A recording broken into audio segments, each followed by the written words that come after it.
20टी पंचायत एवं सदर ब्लॉक 8टी पंचायत प्रभावित होईची 20,000 हेक्टर अधिक चाष जमी उपरे लहड़ी मारुची बन्या पानी। राउतपड़ा गड़पदा बासी चकुराई पंचायत को जोगाजोग विच्छिन्न होईची। पत्रछड़ा पंचायत नाभ गाँव रास्ता उपरे 10 फुट उपरे पानी प्रवाहित होउची। ओड्राफ टीम सहायता रे लोकों को उद्धार करबा पई व्यवस्था करूची प्रशासन। पानी घेर रे रहितबा लोकों को पई सुखिला खाद्य और रंधा खाद्य प्रशासन पक्षरु व्यवस्था करा जायथिबा बेले पंचायत रा सरपंच मानकु तदारक करबा पई निर्देश दिया जायछि। विभिन्न ग्राम को संजोग करुथिबा रास्ता उपरे प्रवाहित हेउछि बन्या पानी। एहा सहित मथानी चट्टाण उपरे बन्या पानी प्रवाहित हेउथिबारु रास्ता दे यातायात करुथिबा जानवाहन चलाचल प्रशासन पक्षरु बंद करा जायछि।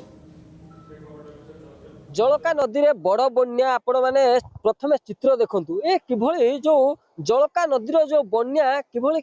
कराल रूप नेछि। मो सहयोगी आपन को देखौचंती ए होची बस्तार चित्र किभଳି जो जलका नदी रे बन्या आसिया फल रे लोकंकर विशेष करी वर्तमान चाष तो जाइथिला विशेष कर लोकंक घरे वर्तमान पानी प्रवेश करछि। मो सहयोगी आपन को देखौचंती ए होची एक्सक्लूसिव चित्र ए होची बस्ता अंचल चित्र आ विशेष करी ए जो ऑफिस सब रहिछि विशेष करी अबकारी ऑफिस कथा कहबा आमे जदी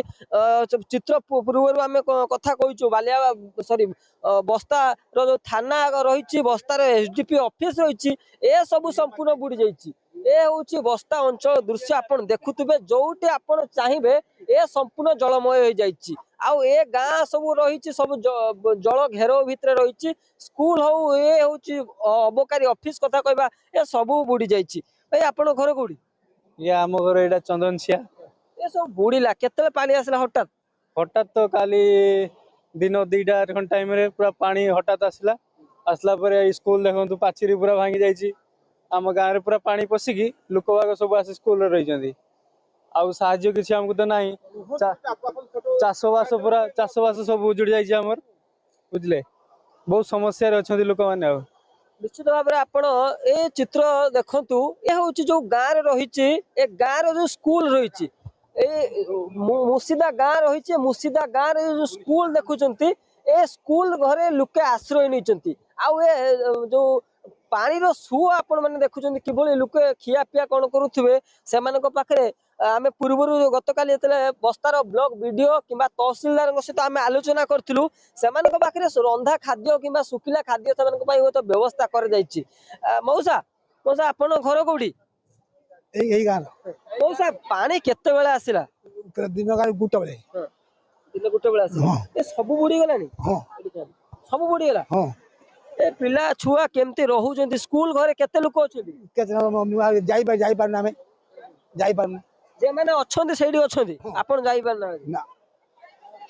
निश्चित भाव आप शुणुले किसी लोक हुए तो जो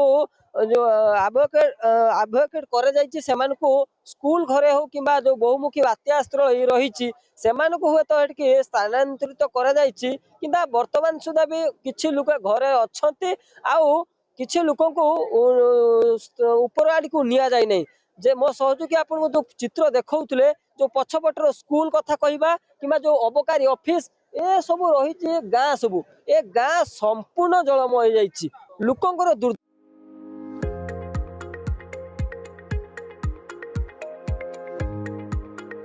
आसिया फल रे विशेष करी चाष तो जहाँ क्षति होउछि लोकंकर घर द्वार संपूर्ण बुड़ी जाउछि लोकंकर दुर्दशा विशेष करी आमे जदि कहबा जो गृहपालित पशु कथा कहबा ए गृहपालित पशु लोके सिना सुखिला खाद्य खाउतबे विशेष कर गृहपालित पशु से कौन खाउतबे सेमान को दुख किए बुझुतबो ए होछि चित्र बस्ता अंचल चित्र मो सहयोगी आपन देखौचंती पूरा एक्सक्लूसिव चित्र किभଳି ए जो बस्तार जलकार एते बड़ बन्या हो तो ए किछि दिन ए वर्ष किछि वर्ष मध्यरु एते बड़ बन्या हो तो आसी नाही कारण ए बन्या होछि बयान करूछि जे लोकंकर विशेष करी कौन सब क्षय क्षति हेछि या कौन हम लोकंकर चाष बास संपूर्ण उजुड़ी जाइछि लोकंकर गृहपालित पशु सेमाने भुकिला अछंती तेबे प्रशासन मध्य पहुंचतु लोकंक पाखरे सुखिला खाद्य जो माने पाई नाहंती सेमानक पाखरे सुखिला खाद्य पहुंचु किंबा जो डाक्टर टीम रहिछि लोकंकर विशेष करी कार देह खराब होछि सेमानक पाखरे पहुंचतु तांकर सब समस्या रहिछि समाधान करंतु। बालेश्वर जिला बस्तारु आशीष कुमार साहू अर्गस न्यूज।